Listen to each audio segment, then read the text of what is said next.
Hello to you. So happy to see you on our YouTube channel here at Improov. I'm Sandrine Gressard, and I'm really pleased to welcome you here. We got some great videos to show you. This next one's really exceptional. I hope you enjoy watching this video as much as we had fun making it for you. Remember, you can subscribe to this channel to get all the other videos that we're coming out with on a regular basis. Make sure you don't forget to hit that bell so that you get notified, and give us a little like, of course, if you like it. And then we'll just play the video now so that you can enjoy it and learn how to be more efficient, how to save time, and how to enjoy life that much more. All right, so key number 2 now to take back your day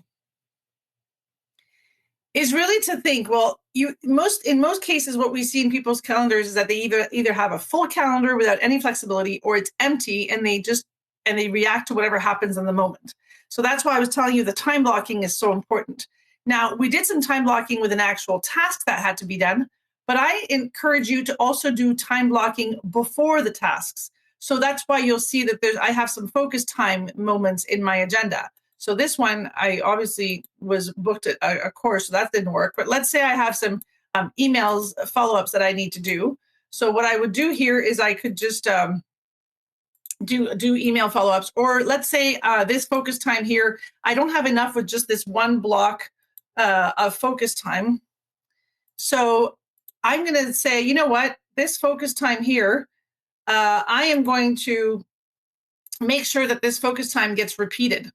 So a really cool trick in Outlook to block time fast is to use the control button.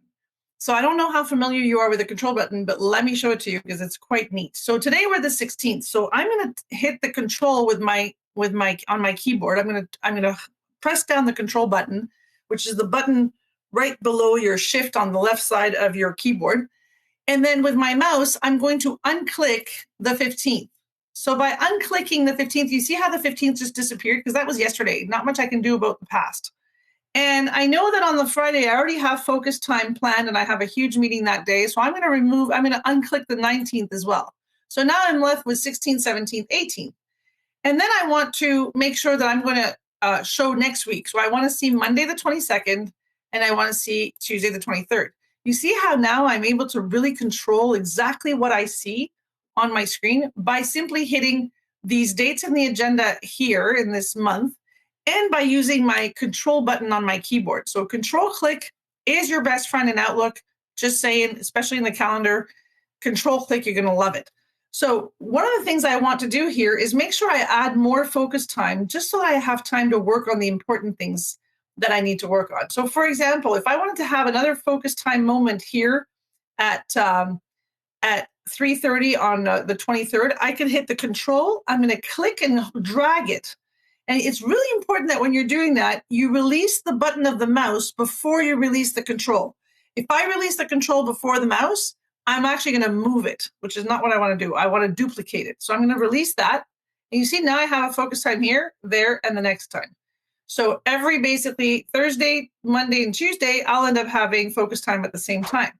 Now, let's say I don't want to have it that late, and I just want to delete this one. I'll just delete this occurrence here and say, you know what? I want to work. I want to have 2 blocks of focus time close together because I want to leave my schedule open from 3:30 onwards for any potential meetings that may take place. So I could do it that way. And what I could do too is once I've blocked off this focus time, I could decide what I'm going to be working on. And that's going to be determined by what's in my taskbar, in my dashboard. So when I look at this dashboard here, I want to click on categories to see what do I have a lot of.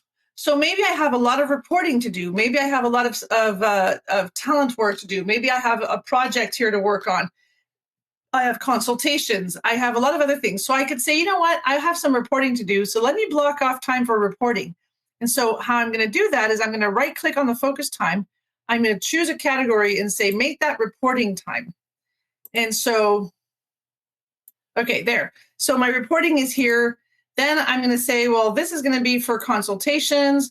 And then this focus time is going to be more reporting because I really have a lot of those to do this week. And then this one here is going to be more consultation. So you see how now my agenda is kind of looking like it's looking as if it was a Christmas tree. But what you really want to do is just make sure that those colors speak to you.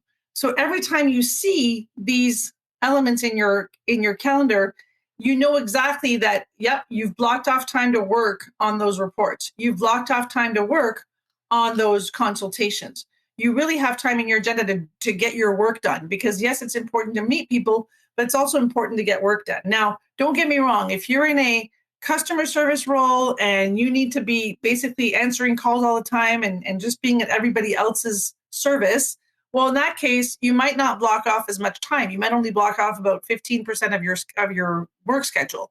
But if you have a lot of autonomy on your schedule and you're not as much answering a lot of messages and calls, etc., well, then you might want to build up to about 60 or 70% of your schedule that you control.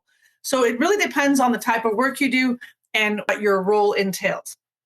So now I have used the categories and I've blocked off some time, and I showed you how I can reduce my meetings by 5 minutes or by 10 minutes by using the shorten method in Outlook.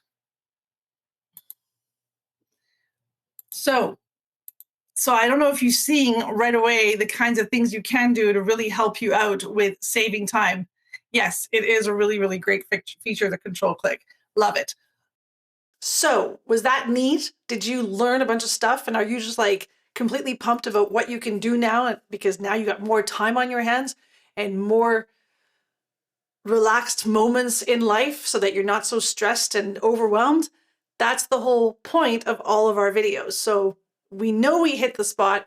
We know we can help you. And please remember to check back in here, hit that like button, hit the bell. If you haven't subscribed already, please do.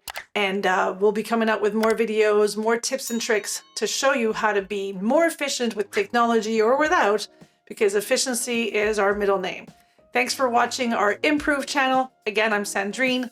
Have a wonderful rest of your day, evening, night, morning, whatever time it may be. Bye for now.